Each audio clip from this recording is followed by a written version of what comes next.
दोस्तों, legal and legal में वापस आपका स्वागत है।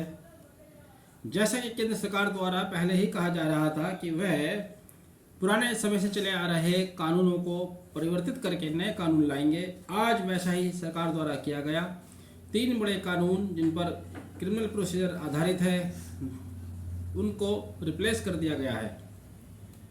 Indian penal code 1860, the code of criminal procedure 1973 तथा इंडियन एविडेंस एक्ट 1872 को रिप्लेस करके नए कानून लाए गए हैं, उनको नए नाम दिए गए हैं।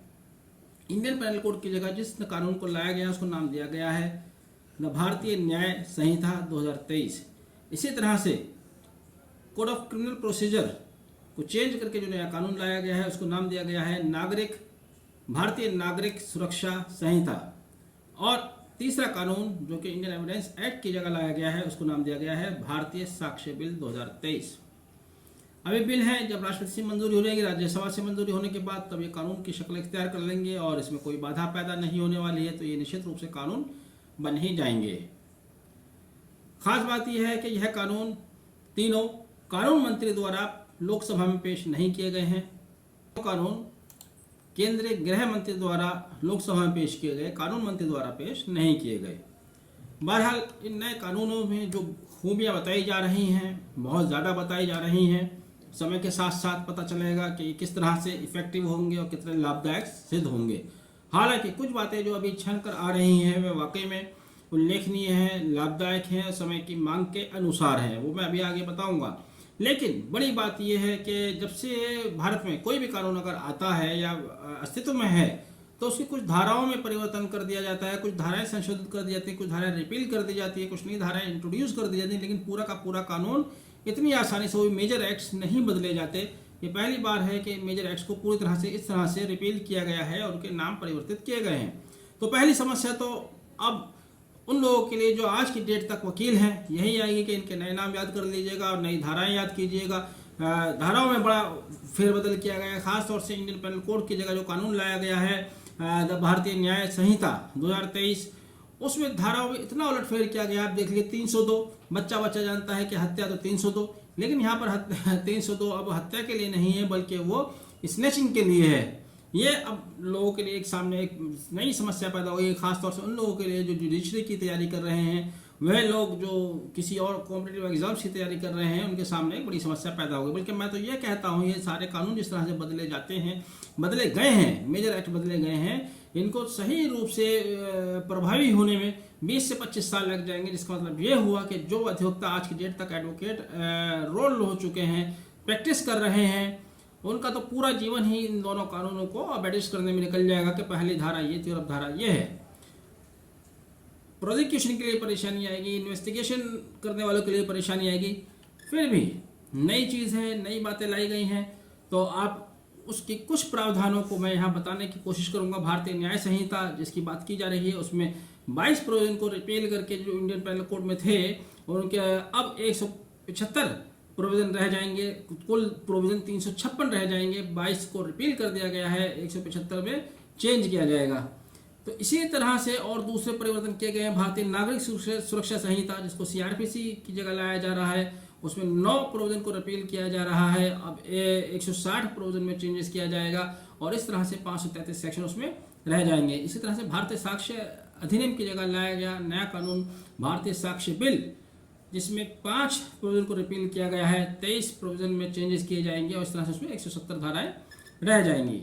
तो जैसे कि मैंने बताया कि इनमें नया क्या है, कुछ के मैं जिक्र यहाँ करना चाहूँगा। इंडियन पेनल कोड की अगर बात की जाए, सेक्शन 109 एक नई धारा लाई जाएगी जो कि ऑर्गेनाइज्ड क्राइम के लिए अपराध को वर्णित करेगी। इसी तरह से पैटी ऑफेंसेस के लिए सेक्शन 110 लाई जाएगी।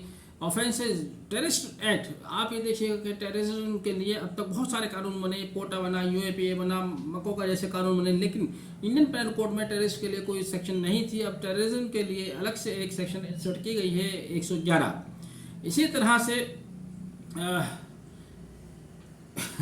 बहुत ज़्यादा विवादों में रही देशद्रोह की धारा, उसको पूरी तरह से रिपील कर दिया गया है, समाप्त कर दिया है। सुप्रीम कोर्ट की उस पर बहुत टेढ़ी निगाहें थी, लेकिन उसकी जगह अब एक धारा 150 इंसर्ट की गई है जिसके तहत सॉवरेनिटी और यूनिटी ऑफ इंडिया के खिलाफ अगर कोई अपराध योजित करता है तो वो इस धारा के तहत बुक किया जाएगा।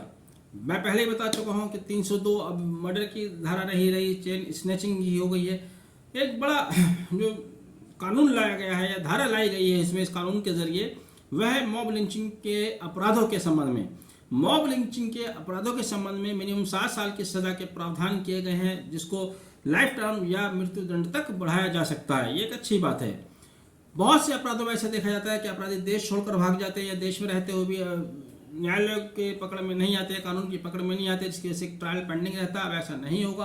अब एक्स पार्टी ट्रायल का भी प्रावधान किया गया है। क्रिमिनल केसेस में भी अब एक्स पार्टी ट्रायल हो सकेगा। इसके अलावा जहाँ कहीं कोई घटना घटती है, खास तौर से रेलवे लाइन पर या सड़क पर, बहुत सी बार विक्टिम परेशान हैं, सड़क पर पड़े हुए हैं, घायल अवस्था में है, लेकिन थाना अपने जुरिस्डिक्शन को लेकर आपस में विवादों में घिरा रहता है, तो अब जीरो एफआईआर को आसान कर दिया गया है। नए कानून के मुताबिक कोई भी व्यक्ति जीरो एफआईआर करा सकेगा, लेकिन उसका जुरिस्डिक्शन जिस थाने में आता है वहां उस जीरो एफआईआर को विदिन 15 डेज ट्रांसफर करना होगा। ये इस नए कानून की एक और खूबी है। इसके अलावा कंप्लीट ट्रायल, क्रॉस एग्जामिनेशन या अपील की जो भी प्रक्रिया है वह अब वीडियो कॉन्फ्रेंसिंग के जरिए हो सकेगी। यानी कि आपका trial, cross examination video conferencing के जरिए हो सकता है। ये एक बड़ा बदलाव है, अच्छा बदलाव है। गैंग रेप के किसी भी तरह के अपराधों के लिए 20 साल या लाइफ टर्म का प्रावधान किया गया है। चार्जशीट के बारे में भी अभी पिछले कुछ जजमेंट को लेकर सुप्रीम कोर्ट में बहुत चर्चाएं हुई, क्योंकि कई बार ऐसा हुआ कि जांच अधिकारी द्वारा पीसमील चार्जशीट दाखिल की जा रही थी। कहा जा रहा था कि 90 दिनों में वो अपनी जांच पूरी नहीं कर सकते हैं। इस आधार पर डिफॉल्ट बेल भी ले रहे थे, उस पर भी प्रश्न उठे। लेकिन अब सरकार ने चार्जशीट दाखिल करने का समय 90 दिन का है, लेकिन उसको 90 और दिन बढ़ाया जा सकता है। इस तरह से अब चार्जशीट दाखिल करने का समय 180 दिन का हो सकता है, या 180 दिन का मान लिया जाए कि हो ही जाएगा, क्योंकि जब वो बढ़ाने की कोई रिक्वेस्ट की जाएगी प्रोसिक्यूशन की तरफ से तो मान ली जाएगी। चार्जशीट दाखिल होने के 60 दिनों के अंदर चार्ज फ्रेम करना हुआ न्यायालय के लिए निर्देश है, और ट्रायल पूरा होने के 30 दिन के अंदर निर्णय सुनाया जाएगा। ऐसा नहीं कि 3-3, 4-4, 6-6 महीने निर्णय पेंडिंग रखे जाएंगे और निर्णय आते ही 7 दिनों के अंदर उसकी कॉपी उपलब्ध करा दी जाएगी। यह भी एक प्रावधान किया गया है। इसके अलावा नए कानून में ये भी कहा गया है कि अब कोई तलाशी या जो भी सीजर किया जाता है वो वीडियोग्राफी के अंदर ही कराया जाएगा। वीडियोग्राफी अब हर अपराध के लिए जहाँ पर तलाशी या सीजर होता है वहाँ मैंडेटरी कर दी गई है। ऐसे अपराध जहां पर 7 साल से ज़्यादा का सजा का प्रावधान है, वहां पर अपराध स्थल पर फोरेंसिक टीम का पहुंचना अनिवार्य होगा। यानी कि अगर कहीं कोई अपराध घटता है जिसमें 7 साल से ज़्यादा की सजा का प्रावधान है, तो वहां पर फोरेंसिक की टीम जाएगी, निश्चित रूप से जाएगी, मैंडेटरी कर दिया गया है। एक और अपराधों की डिले होने में बड़ी समस्या आ रही थी, एफएसएल की रिपोर्ट। एफएसएल लैब 10-20 जिलों पे एक लैब होती है। मुझे एग्जैक्ट नहीं मालूम कितने जिलों पे होती है, लेकिन बड़ी दूर दूर होती है। पहले मेरठ की रिपोर्ट्स आगरा से आया करती थी या मुरादनगर से आती है, लेकिन अब इस नए कानून में प्रावधान किया गया है कि हर जिला स्तर पर एक मोबाइल एफएसएल लैब तैयार की जाएगी, मोबाइल एफएसएल लैब बनाई जाएगी। एक बहुत बड़ा बदलाव समरी ट्रायल्स को लेकर है। समरी ट्रायल्स का दायरा 2 साल से बढ़ाकर 3 साल कर दिया गया है, जिससे सरकार का कहना है कि अब सेशन कोर्ट्स के ऊपर वर्कलोड 40% तक कम हो जाएगा। यानी कि समरी ट्रायल उन केसेस में होता है, आप जानते हैं, जिनमें 2 साल तक की सजा का प्रावधान है, लेकिन अब इस 2 साल की सजा के दायरे को बढ़ाकर 3 साल, यानी कि जिन अपराधों में 3 साल तक की सजा का प्रावधान है उनका भी समरी ट्रायल किया जाएगा। तो इस तरह से इनका कहना है कि साहब सेशन कोर्ट का वर्कलोड घट जाएगा। इसके अलावा बच्चों के खिलाफ अपराध, उसमें 7 साल से बढ़ाकर सजा 10 साल तक की कर दी गई है।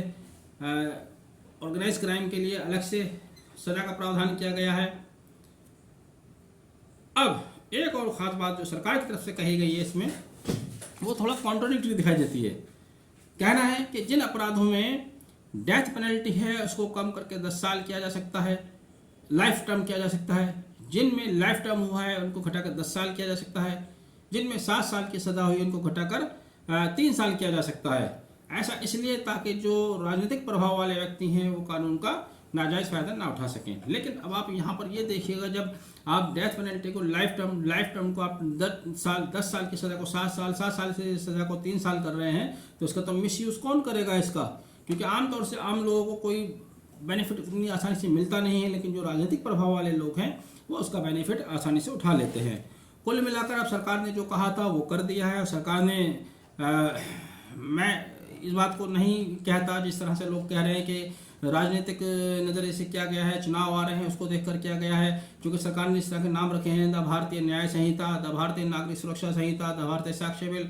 तो ये मैसेज दिया रहा है कि अब ये सब कुछ भारतीय हो गया है, हम अंग्रेजों की गुलामी से बाहर आ गए, अंग्रेजों के ज़माने के जो नाम चले आ रहे थे उनको निकाल दिया गया। लेकिन यहाँ पर भाई हिंदी ट्रांसलेशन तो पुराने कानून का भी था। इंडियन पेनल कोड को भारतीय दंड संहिता ही कहा जाता था, कोड ऑफ क्रिमिनल प्रोसीजर को दंड प्रक्रिया संहिता कहा जाता था, साक्ष्य अधिनियम को भारतीय साक्ष्य अधिनियम कहा जाता था। तो यहाँ पर क्या नया हुआ है, कैसे अब देशभक्ति का इसमें मिर्च मसाला लगाया जा रहा है, ये राजनीति की बातें हैं, हम इनसे दूर हैं।